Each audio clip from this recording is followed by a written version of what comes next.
There's my car.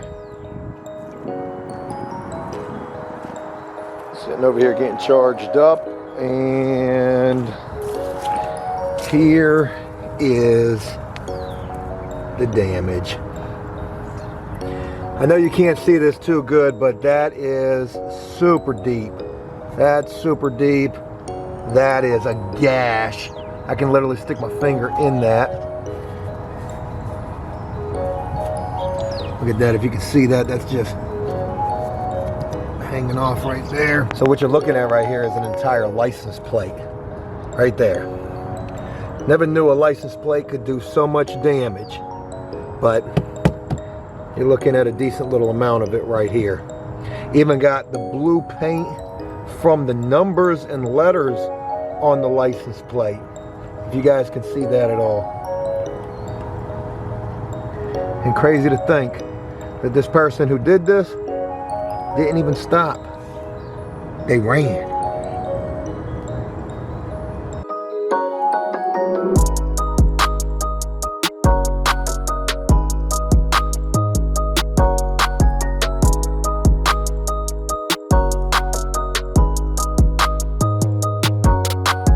I don't want to waste a lot of time with this. I want to get right into sharing with you guys something that took place this past Friday. This past Friday was also Friday the 13th. Maybe I should have thought better about that, but I didn't. Didn't think nothing about it. I don't know if I'm very superstitious or not. I don't think that I am, but then when something happens, maybe that's like everybody. Everybody becomes superstitious after the fact. This is a really messed up situation on all fronts. The first thing that I want to say is, my wife was with me in the car. I was the one who was driving the car. I'm okay. My wife's okay. Thank you guys for asking. I kind of feel like this Tesla, this brand new 2020 Tesla, so proud of this car, and this is no flex.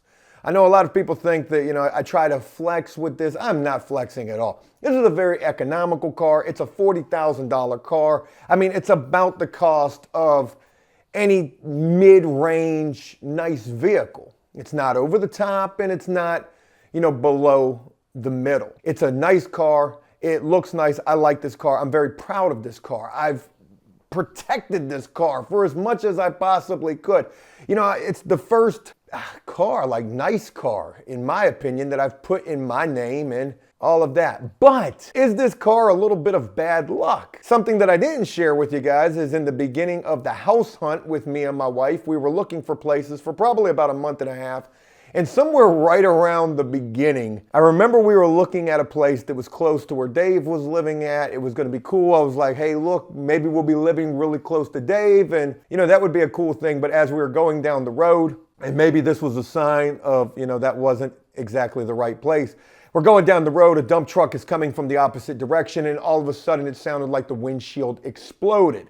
A rock, I'm probably exaggerating the size, but it seemed to be that damn big. It was probably only like that big. Hit the windshield, and it sounded like it shattered the windshield. For those of you who don't know, the Tesla has got the windshield, the entire roof is glass, and then the back window. The entire upper part of the car from the doors up, is glass. Sounded like it shattered the windshield, couldn't see any visible damage right then and there. Then we stopped at the place that we were looking at. It was really close to where Dave lives at. And lo and behold, at the bottom of the windshield, it was pretty messed up. Damn near shattered. Put that on the insurance, called the insurance company, and ended up having to take this to a Tesla dealership to get this windshield replaced. Safelite can't do it because there's cameras that need to be calibrated. In the windshield alone, Safelite told us initially when they said that they could do it, it was going to be like $1,200 or $1,300. Tesla ended up doing it for $1,000. The insurance covered $500 of that, $500 of that. So that was the first thing that damn near broke my heart with this car. I was like, oh my God, a brand new car. It could have been any other car that got hit by this rock from this dump truck. It had to be this car. But nevertheless, we got it fixed. So that was really good. Fast forward just a month later, Friday the 13th, me and my wife were getting ready to go out to dinner. Louie, I'm trying to work, Bubba. I'm trying to work. I know. Me and my wife were trying to go out to dinner. We're going through this tunnel. We've got tunnels here where we live at, and we ended up getting rear-ended. Now, the crazy thing about this, there's a lot of crazy things about this. One, I've got camera footage of all of this. Two, what did the state police say? Because the police were definitely involved in this situation. Three, we get rear-ended in this tunnel. This car doesn't stop, and we don't stop neither because you can't stop in the tunnel. I think it's pretty much like unspoken, but if you get in a rear-end accident that's not that bad in the tunnel, you keep going, you get out of the tunnel, then you pull off to the side. Because even if you try to get out of your car, you know, you've got cars going by, it's just it's not a safe situation. I didn't know what to do. I've never been in an accident in the tunnel, and we were going slow enough. We get rear-ended. I cannot believe it. Not only do I got footage of all of this, there was some footage that I lost, and I wish that I had it, of my reaction when I saw this damage, which from the footage that you guys saw at the beginning of this, you probably don't think that that's that much damage at all. It may not look that bad just looking at it, but we're talking about a 2020 car. We're talking about a brand new car, and even if it wasn't a brand new car, if you got a car, you don't want your car looking messed up, especially from something that's not your fault. You want that to be fixed. It just seems ugly to me with this damage, and I know this damage is going to be expensive. It was $1,000 just for the windshield. We're going through the tunnel. The car in front of me slams on the brake. The car in front of it slammed on the brakes. I had enough time to slow down, and it wasn't like an abrupt stop. There's footage that I'm going to be showing to you guys where you guys are going to see this whole thing play out. I had enough time to slow down. I mean, I was doing it pretty fast, but I still had enough time to slow down and stop, and I could see the car behind me. It was like in slow motion. I just knew this car was going to hit me, and they had plenty of time to stop. You'll see it in the video footage that I'm going to be sharing with you guys in just a minute. But getting back to what was so crazy about this is, you know, somebody hit my brand new Tesla, but the car that was in front of me was a Bentley. Thank God I didn't rear end him. I didn't even realize that until looking at the footage. So pretty crazy. Something else that I want to share with you guys that's almost like a sickening feeling. And I get this feeling from time to time, where certain situations will make me feel this way, but I really want to share this with you guys right now. You know, I think about this quite a bit, like how one little mistake could snowball into so many bigger problems for you. Like one little innocent thing that you didn't even really mean to do, or you weren't paying attention, or how like one thing could just change the course of everything going on in your life. Think about not paying attention while driving, texting, or filming videos like I oftentimes do, and you hit somebody. I ain't talking about no car. I'm talking about a person walking and you killed them. Of course, that would be an accident, but that is going to have it's going to have a catastrophic impact on your life, for sure. And I share that with you guys because that is pretty much exactly what it seems like is going to happen to this person that hit me. You know, I don't want to see this person get in any trouble, but you know what? They did this to themselves. They didn't stop when this accident took place. They didn't realize that the car that they hit had cameras all over it, and they're probably going to end up with a felony hit and run from this situation based upon the amount of damage that was done to this car. Again, the windshield was $1,000. So I don't want to make this video super long. I want to go right into this footage right now, share with you guys this footage. Then I'm going to share with you guys the conversation that I had with the state police, and then that's going to be it. Now, like I said, I've lost the footage of my reaction. I'm not even going to lie to you guys. I was going to share that with you. It was super embarrassing, but when we got out of the tunnel, realized that the car that hit us wasn't going to stop, and actually tried to like evade a little bit. We pulled over to assess the damage, and I started crying. 40 years old, crying over a car, over the bumper of a car. I was heartbroken. Couldn't believe this. Like, why? All right, so this first video that I want to share with you guys, all of these clips are a minute long. We're not going to go through all of these, but this is from the back of my car. I guess there's a camera right by my license plate. As we're going into this tunnel, it's nighttime. It was like 6:25 in the evening when this accident would take place. We've got to merge to get into another lane, and you can see this SUV. It's like a white or silver SUV. They're going to end up switching lanes and getting right behind me as soon as we get into the tunnel. This would be like the worst mistake that this driver would make, because that would be the car that would end up hitting me. You can see me hitting the brakes a little bit. There was some traffic. And then pretty much all of a sudden, boom, they hit me. You know, they had plenty of time to stop.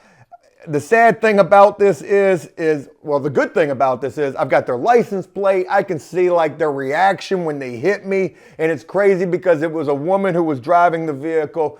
There was another person. I couldn't tell if it was a woman. I think it was a woman also in the passenger seat who makes like this hand gesture like this right after they hit us, like, get out of here. And the facial reaction of the person that hit me, I guess they looked, well, they definitely looked surprised to have hit us. This happened very slow, probably at about 5 miles an hour or less. You could see that by the minimal extent of damage, but even that minimal extent of damage is still going to be kind of costly to get that replaced or to get that fixed. This next video I want to show you guys real quick is from the front of the car, and you're going to see me going into the tunnel, and you're going to see how much time that I've got to react to the situation that's taking place in front of me. I'm paying attention. Maybe the person behind me, they're not paying attention.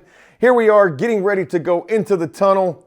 You can see that I've got to merge over one lane. I do so. That black car in front of me, that's that Bentley. We're talking probably at least $100,000 vehicle right there. I don't necessarily know. You can see them hitting the brakes. They're hitting the brakes. I'm keeping my distance. I don't even realize it's a Bentley. And then here's where I stop. It's not an abrupt stop. But we are stopping relatively quickly. I had enough room to stop. The vehicle behind me had enough room to stop as well, but they didn't. Maybe they weren't paying attention like I had said. And crazy enough, this car has cameras all the way around this car, even on the side. So if I didn't have a good enough view of this vehicle that would end up getting behind me and then hitting me from the back camera, I most certainly got it from this side view right here, where you can see that vehicle clear as day. That is a Ford Escape or Expedition one, maybe an Explorer, I don't know. It's a Ford SUV, either white or silver. And you can see that they ended up getting right behind me, and that's that. Crazy to think that this person didn't stop. Crazy to think, why didn't they stop? Maybe they didn't have a driver's license, or maybe they didn't have insurance, or maybe they had something in the vehicle that they didn't want to get caught with, or maybe they didn't know what they needed to do. We were in a tunnel, for God's sake. Like, I'm giving them a defense here, because it's not like I want to see this person get in trouble. It was an accident that took place, but they didn't stop. The crazy thing is there's more footage. Shoot, I got more footage I got to share with you guys. I forgot. There was more than that. Well, we're just going to go with this video right here, which is the third video from the back camera. Now, in the second video, you could see that the car that hit me was definitely slowing down, way down, to let me get way far in front of them. And it looks like I'm going a lot faster than I am right here, but I'm not. I'm only going 35. I pull over to the side. I see that there's a car that's getting over and looking like it's getting ready to pull over with me. And then I realized that that's not even the car that was involved in this situation. And as I was looking at this footage, I could see that it was like 5 cars back that this Ford light-colored SUV would end up being, as they was just trying to get as far away from me as possible so that they could get the hell out of Dodge, is what it seems like. To think about retelling a story of a situation that took place, it's my word versus your word about what happened. But when you've got camera footage that goes along and accompanies the situation, that can be a lot more damning. And as I was looking at this footage when I got back home, that's exactly what it looked like. It looked like the car was trying to just slow down and let plenty of cars get in front of it so that we would be confused. It was nighttime. They didn't realize that we had cameras all the way around our car, and thank God that we did, because at least that's going to help us with the insurance. That's all I want. Just get my car fixed. I don't want to see you get in no trouble. We would get home. We would be in contact with the state police because this happened on a highway, so they had to get involved in this situation. And the state police that I dealt with, who came to where I live at to get pictures and the video of this incident that took place, he was a very nice guy. He was like super happy to know that we had this camera footage. He said that he was going to end up making contact with these people the very next day. Again, this happened on Friday the 13th. That would be Saturday, where I guess he said he was going to go try to make contact with them. And he told me, he said, they've got 24 hours to report this accident. And I said, well, I hope that they report this, because I don't want to see these people get a felony hit and run from something as minute as this. It's not a lot of damage to my vehicle. It's going to be, probably $2,000 or more, or close to $2,000 to get that fixed. And that's all I want. I just want my vehicle fixed. I want my vehicle to look like it wasn't involved in this hit and run. I'm upset about the fact that there's going to be an accident report now on my brand new car, but at least nobody got hurt. And it's sad to know how one little mistake could get this person jammed up. I was telling the cop, I said, I'm hopeful that they're going to report this because I don't want to see them get, this charge. And he said that he was hopeful as well, but he didn't know necessarily whether or not they were going to do that because they probably didn't know that I had cameras on my car. They probably didn't know that we got their license plate. And it's interesting because with that license plate, they said that came back to a rented vehicle. So who the hell knows? They said I'm probably going to have to go to court because of this situation. Joe doing more testifying. Damn, can't catch a break with this. Got Brian number one. Now this situation, I might as well just go get a job as the police. But at least in this situation, I'm trying to be way more understanding. I keep this point in mind myself. Look, this happened in a tunnel. I mean, you don't know where to pull over at. Maybe, I don't know. Maybe they had a valid reason they couldn't pull over. There was a gun in the car. Who knows? I wanted to share this with you guys because I feel like I can't catch a break with this car. I wanted to share this footage with you guys because I feel like that just makes this story that much more crazy. The good news is nobody was hurt in this situation. The good news is my car wasn't totaled in this situation. And shout out to Tesla for having them cameras all the way around the vehicle. And thank God that I had that memory card in the car so that we could capture this, because if I didn't, I'm not too sure we would have had it. Again, I wish I would have had the footage of my reaction to this situation afterwards, but I don't. I guess the car only records 24 hours and then it starts all over, and then that footage is lost as well. I had the opportunity to get it out initially when this took place, and I just didn't. Again, just wanted to share this story with you guys. Did anything crazy happen to you on Friday the 13th? Hopefully it didn't. Let me know what you guys think about all of this down in the comments section, and I'll look forward to talking with you guys again real soon. Until next time, enjoy life, the free world, never take a moment for granted, and make the most of every day. Peace!